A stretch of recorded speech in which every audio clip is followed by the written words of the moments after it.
Hello guys. आज के topic में हम डिस्कशन करते हैं पांडा एल्गोरिदम से रिलेटेड।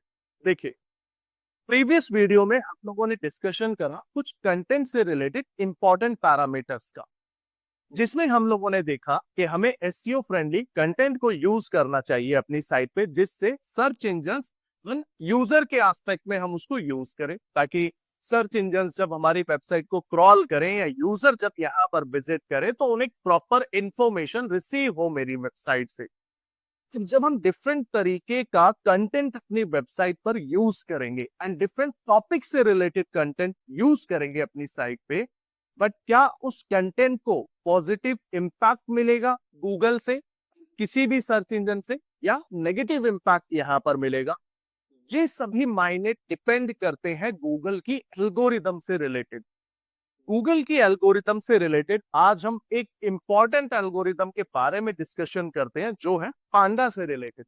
अब पांडा एल्गोरिदम क्या है, सबसे पहले हम इसको समझते हैं। एक ऐसी एल्गोरिदम जो रिलेटेड है कंटेंट से, इसी को पांडा एल्गोरिदम यहां पर कहा जाता है। यानी कि the algorithm which is related to content is called the Panda algorithm. इस पांडा एल्गोरिदम को गूगल ने अपडेट किया था 2011 में, यानी कि 2011 से अभी तक till now Google multiple algorithms को अपडेट यहां पर करते आ रहा है रिलेटेड टू पांडा। एंड पांडा से रिलेटेड जितनी भी एल्गोरिथम्स है यहाँ पर, ये सारी की सारी एल्गोरिथम हमारी कंटेंट से रिलेटेड ही, यानी कि पांडा एल्गोरिथम के बेसिस पे सर्च इंजन्स इस पॉइंटर को डिसीजन करते हैं कि उसको हमारी वेबसाइट पे जो भी कंटेंट मिलता है, उस कंटेंट को वो पॉजिटिव इंपैक्ट शो करेंगे या नेगेटिव इंपैक्ट यहाँ पर प्रोवाइड करेंगे। तो इसी को पांडा एल्गोरिथम यहाँ पर कहा जाता है। तो पांडा एल्गोरिथम किस बेसिस पे हमारी साइट को प्रायोरिटी देगा, या किस बेसिस पे हमारी वेबसाइट को पॉजिटिव इंपैक्ट देगा,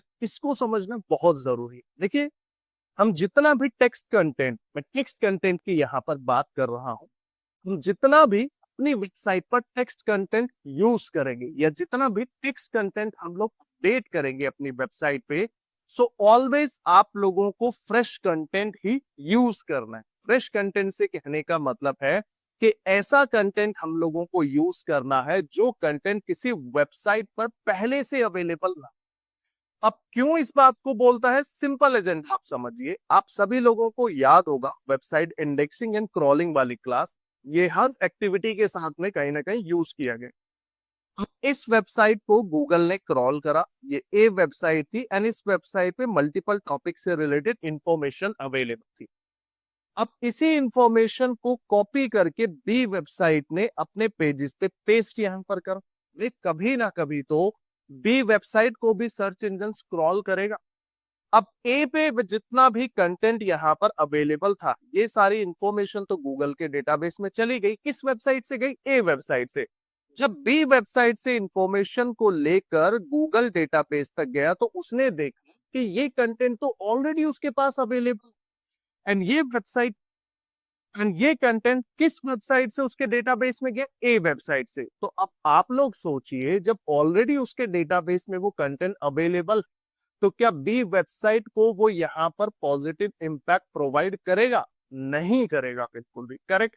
इनफैक्ट इस वेबसाइट पे वो कंटेंट डुप्लीकेसी तरीके से यहाँ पर इंपैक्ट प्रोवाइड करेगा। तो इसीलिए पांडा एल्गोरिथम बोलता है, जब भी आप अपनी वेबसाइट पर कंटेंट का यूज करेंगे एंड खासकर से जब भी आप टेक्स्ट कंटेंट का यूज करेंगे, so always good quality copied free content को यूज ना कीजिए। यानी कि आपको कहीं से किसी भी तरीके के कॉपीड कंटेंट को अपनी वेबसाइट पर अपडेट नहीं करना है, या आपने किसी वेबसाइट से कंटेंट कॉपी करा और अपनी वेबसाइट पे अपडेट कर दिया, ये एक्टिविटी नहीं करनी है। आपको ऑलवेज कंटेंट राइटर से एक फ्रेश एंड जेन्युइन कंटेंट यहाँ पर क्रिएट कराना है, एंड उसी कंटेंट को आप लोगों को अपनी वेबसाइट पर अपडेट कराना है इसको। तो ये हमारी पेंडा एल्गोरिथम से रिलेटेड था। जितना भी ये नेगेटिव इंपैक्ट प्रोवाइड करेगा, ये किस बेसिस पे नेगेटिव इंपैक्ट प्रोवाइड करेगा? देखिए, सबसे पहली बात तो डुप्लीकेट कंटेंट को यहाँ पर ये पेनलाइज या पेनल्टी यहाँ पर करेगा। पेनलाइज या पेनल्टी क्या है, इसको भी अभी मैं बता दूं, बट नेगेटिव इंपैक्ट ये डुप्लीकेट और प्लेगराइज कंटेंट पे देगा। अगर आप लोगों ने कोई भी इंफॉर्मेशन मेंशन यहाँ पर करते हैं अपनी वेबसाइट पे, तो लिटिल यूजफुल और ओरिजिनल इंफॉर्मेशन आप ऑलवेज मेंशन कीजिए कभी भी आप काम करते हैं। High ad to content ratio यहाँ पर रखिए एंड कीवर्ड स्टफिंग को आपको यूज नहीं करना है। तो अगर इन सभी पैरामीटर्स को आप यूज करेंगे तो पांडा एल्गोरिदम आपकी वेबसाइट को टारगेट करेगा और कहीं ना कहीं जो भी नेगेटिव इंपैक्ट वो यहाँ पर प्रोवाइड करेगा वो पेनल्टी या पैनलाइज के तरीके से ही प्रोवाइड करेगा। पेनल्टी पैनलाइज से कहने का मतलब क्या है, इसको हम लोग समझते हैं। एग्जाम्पल लीजिए, आप लोगों की वेबसाइट रैंक कर रही थी फर्स्ट पेज पे, यानी कि कभी भी कोई भी यूजर जब सर्च कर रहा था आपकी वेबसाइट से रिलेटेड इंफॉर्मेशन, तो ऑलवेज आप लोगों की वेबसाइट फर्स्ट पेज पे शो होती थी।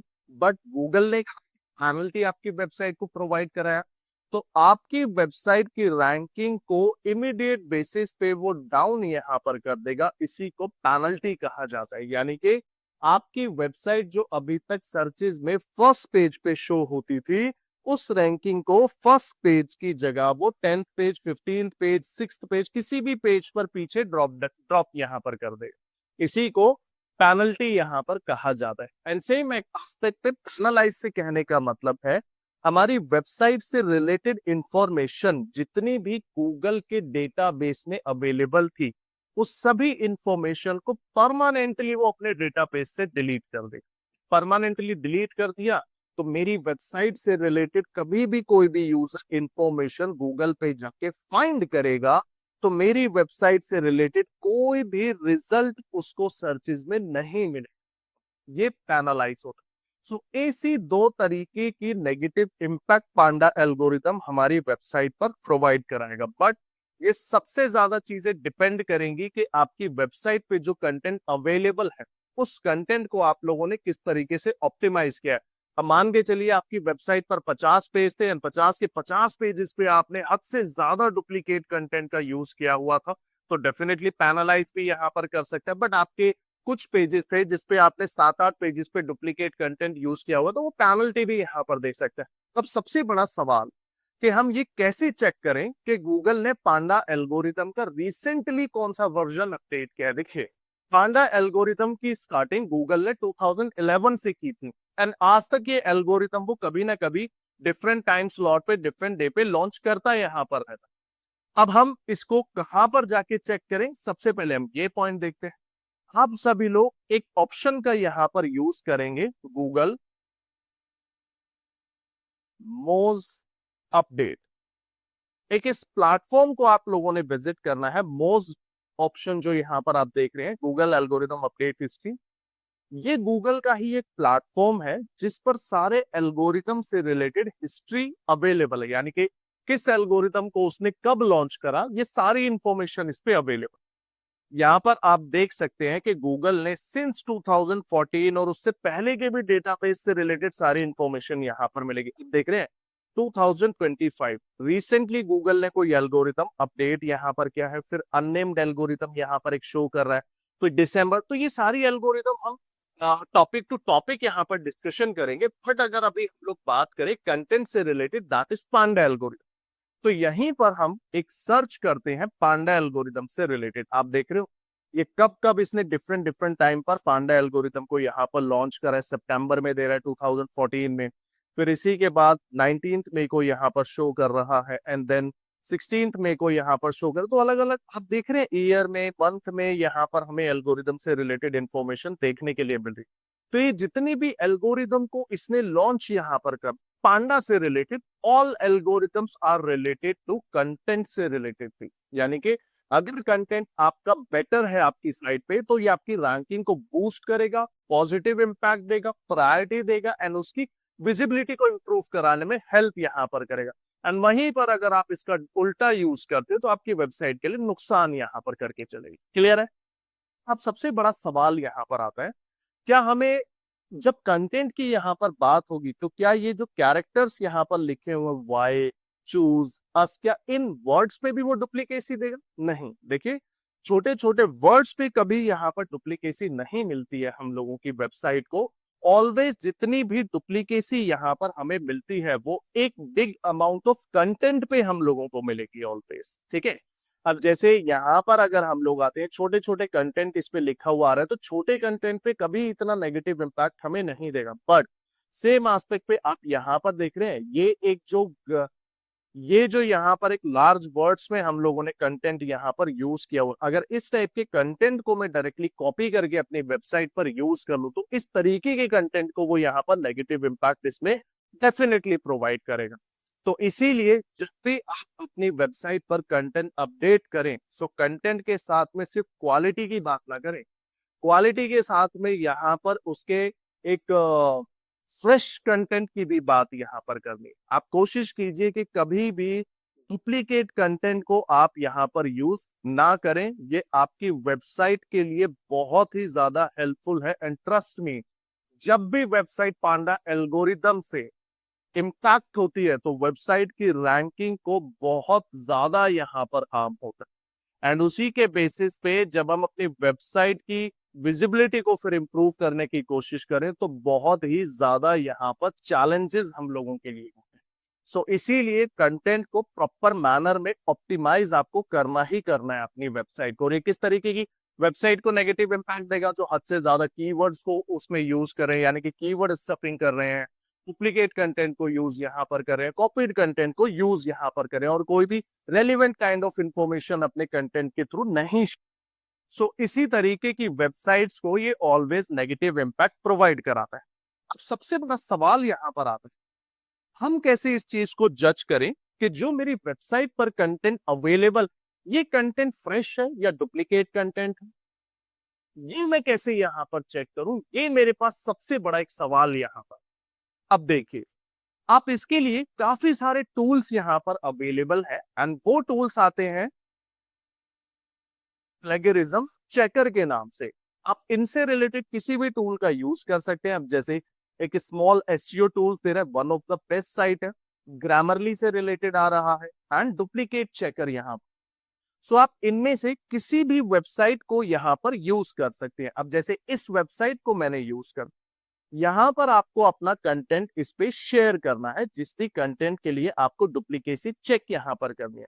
बट जब भी आप यूज करेंगे ना, तो make sure large amount of word of content का आपको यूज करना है। इट्स नॉट लाइक आपने 2 लाइन को या 1 लाइन को कॉपी कर लिया एंड देन आप यहाँ पर चेक करेंगे वो डुप्लीकेट है। नहीं, 1-2 लाइन पे कभी इतनी कोई नेगेटिव इंपैक्ट नहीं देगा। अब ये कंटेंट मैंने यहाँ पर इस पे शेयर करा, एंड यहाँ पर अब जो ये मैंने कंटेंट इस पे मेंशन किया है, ठीक है, अब आप यहाँ पर वाया वेब पेज यूआरएल के थ्रू भी करना चाहते हैं, तो यूआरएल के थ्रू कंटेंट को यहाँ पर शेयर करके आप दोनों तरीके से इस पे यूज कर सकते हैं। हर वेबसाइट पे डिफरेंट डिफरेंट तरीके से ऑप्शन हमें यहाँ पर शो करेगा चेक करने के लिए। अब देखिए प्लेगरिज्म यहाँ पर चेक कर रहा है, ठीक है। अब ये देखिए प्लेगरिज्म दे रहा है यहाँ पर 21% इस पे दे रहा है। प्लेगरिज्म से कहने का मतलब कि डुप्लीकेट कंटेंट की ही है यहाँ पर बात करके चल रहा है। सेम एस्पेक्ट पे अब हम लोग किसी दूसरी वेबसाइट पर विजिट करते हैं। इस वेबसाइट पर मैंने विजिट करा, यहाँ पर देखिए क्या कह रहा है, स्टार्ट टाइपिंग और पेस्ट कर दीजिए कंटेंट को। यहाँ पर मैंने अपने कंटेंट को पेस्ट करा एंड देन चेक कर दे। अब हम यहाँ पर भी प्लेगरिज्म देखिए, थोड़ा सा टाइम लेता है, डिफरेंट डिफरेंट टूल, एंड जब आप मल्टीपल टूल्स के थ्रू चेक करेंगे तो कुछ ना कुछ रिजल्ट्स में वेरिएशन यहाँ पर मिलेंगे ही मिलेंगे आप लोगों को।